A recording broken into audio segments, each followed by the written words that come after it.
You missed the zero. Yeah.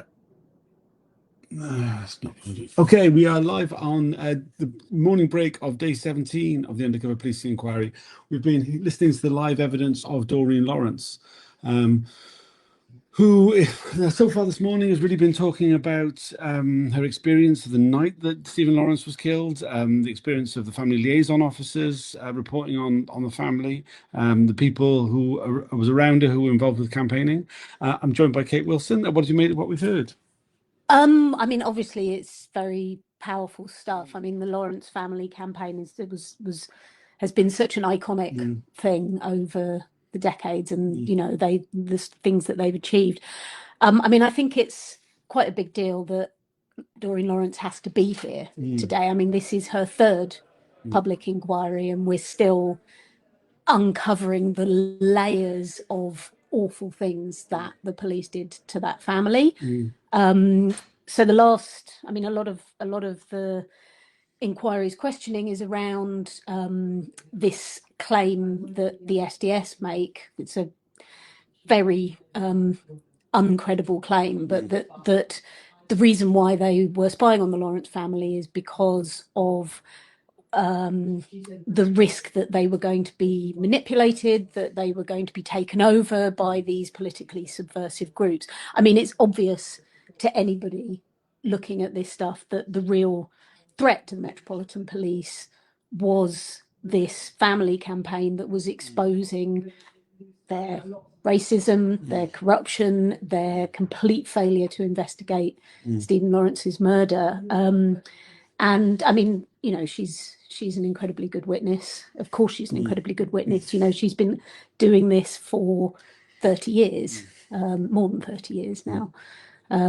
So yeah.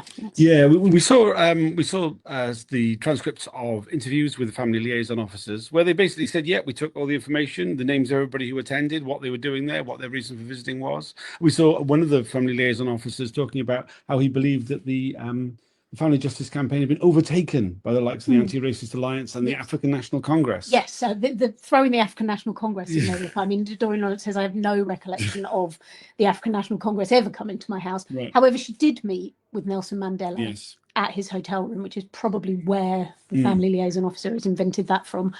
And I thought it was quite powerful. She said, you know, Nelson Mandela, after that meeting, came out and said, you know, I knew Black lives were cheap in South Africa. I did not expect that to be the case here. And that was actually what prompted the first arrests that did take place. And I mean, I think this is the really awful thing about this story is it's not a murder where they didn't know who did it. You know, they arrested people relatively early on and the police just didn't bother to try and prosecute them. And the CPS just didn't bother to try and prosecute them. And it was eventually down to the family. And I mean, she said, like, the police should have been absolutely outraged at this murder. A young man with no links to any kind of criminality died from a slashed artery. And, you know, just the fact that, you know, if it had been a white man, then the response would have been so different, and just the absolutely blatant racism that was involved in the way that it was investigated. And not just that, because I think, like, over the years, what we've seen is that it wasn't just that, you know, the police were casually racist and assumed that because he was black. I mean, all of that was going on, but you also have the fact that the police actually had links to the far right and there was corruption involved, and you know, they were actively undermining the investigation, is my understanding of it. Like there's lots and lots of layers of what was going on. But I think, again, the most significant thing in terms of this inquiry is the use of secret undercover political police to protect the reputation of the Metropolitan Police. I mean, that's very much what they were there doing. And we heard about how Dwayne Brooks, who will be giving evidence, I think, maybe next week. Well, hopefully there was some confusion with it. Oh, that's true. Yes, because he hasn't had the disclosure. Yeah, he hasn't received all the disclosure, and understandably, he is saying, "Well, unless you show me everything, I don't see why I should tell you and come and give evidence." But yeah, I mean, just on that, I mean, this is a really common thing that so many of the witnesses at the inquiry have had a problem with. Non-state witnesses, I mean, it doesn't need to be a problem for undercover officers, but people just not getting their disclosure in a timely manner. I mean, it's ridiculous. Or at all. I noticed yesterday when Suresh Grover was giving evidence that he was being asked primarily about the Lawrence inquiry, but just something that caught my eye while the evidence was going on. Suresh Grover had a registry file opened in 1975, which means that, you know, whilst he's in this inquiry and he's received disclosure about the political spying on him around the Lawrence affair, actually, you know, there must be so much more, you know, to have had a registry file since 1975 by 1993. You know, that must have been a fact. Yeah, absolutely.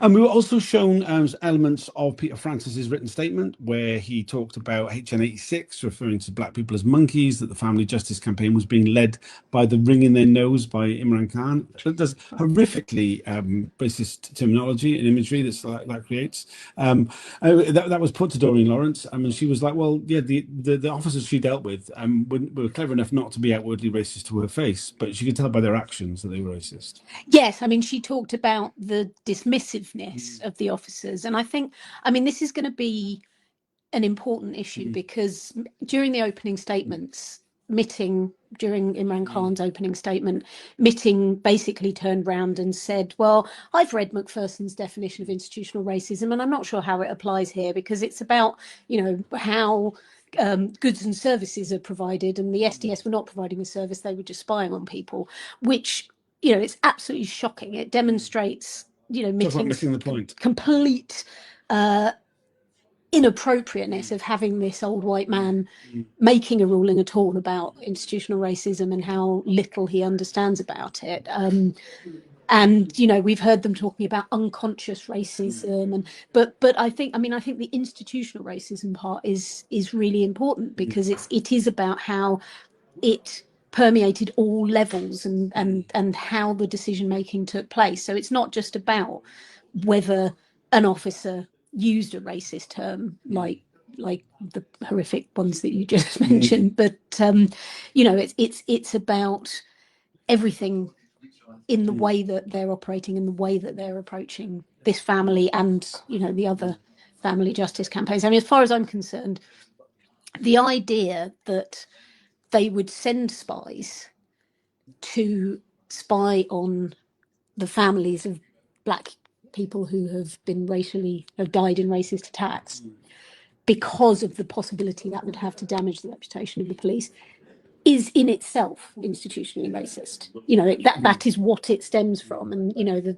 the fact that the chair of the inquiry, that is not immediately obvious to him, is extremely concerning, I think. It really is. I mean, and it's completely tone deaf. I mean, like quite shocking, really. I mean, I couldn't believe it when he said that. No. And I mean, also it was very strange because normally Mitting doesn't really comment on the opening statements. Like lots of things are said, and he just like lets them pass. Occasionally, he picks up occasional things, but he was very blunt and very to the point on that, which really, I mean, just really makes you kind of worried about how this is going to develop. Yes, I mean, I think we have seen over the years that when female barristers or black barristers make their statements, it is not uncommon for Mitting to behave in ways that are shocking, disrespectful, or downright rude.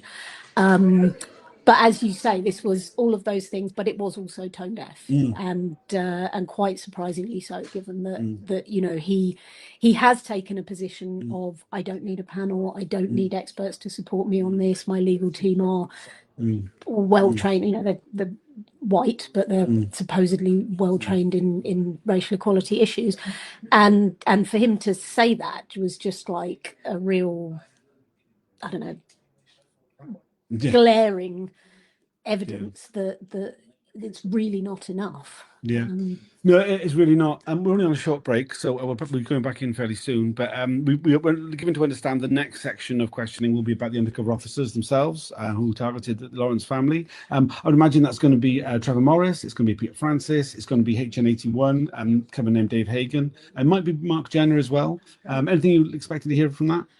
Well, I think it's important to say about the officers, and I think some of this has come up already, that there are two very key officers in this, HN81 and HN86, neither of whom are currently going to be giving evidence to the inquiry.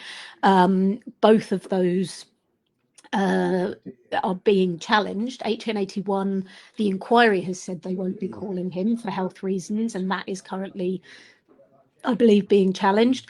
HN86 has refused to give evidence, and the inquiry is actually threatening to compel him, or possibly already has under Section 21 of the Inquiries Act.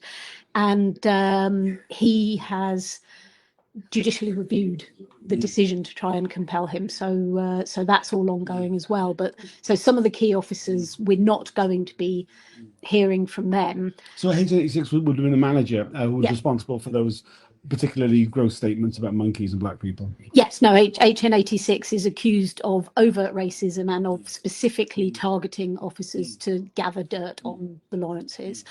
In terms of the officers that spied on the family, I'm not sure really what we're going to be hearing. I mean, this is a part of the disclosure that I've not had time to look at yet, and so I don't know to what extent they were in there, to what extent they were spying on the campaign, to what extent they were just reporting. I mean, we saw this morning the very first line of questioning was actually about where Doreen Lawrence was the night that Stephen was killed, because an SDS officer speaking to somebody from Movement for Justice, I think, had come back with the rumour that the night that Stephen was killed, she had been at a party. And this was seized on by the police as something that would potentially discredit the family. I mean, how on earth the idea that being at a party while your 18-year-old son was out somewhere else could possibly discredit you, I don't know. But it wasn't even true.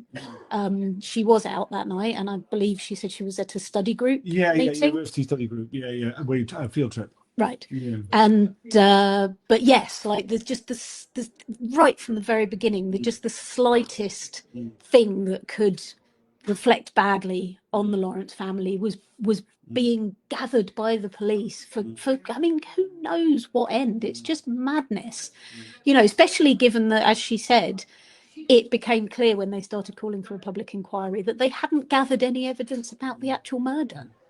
So they were there gathering evidence about the family, and I don't know. I mean, it's just... Yeah, very frustrating. We will be going back in fairly soon. The broadcast will have the 10-minute delay, but you'll be able to watch it about 10 minutes after this video finishes, in theory. Thanks for joining us. I'll do another video at lunchtime. Anything else you want to add? No. Cheers for now.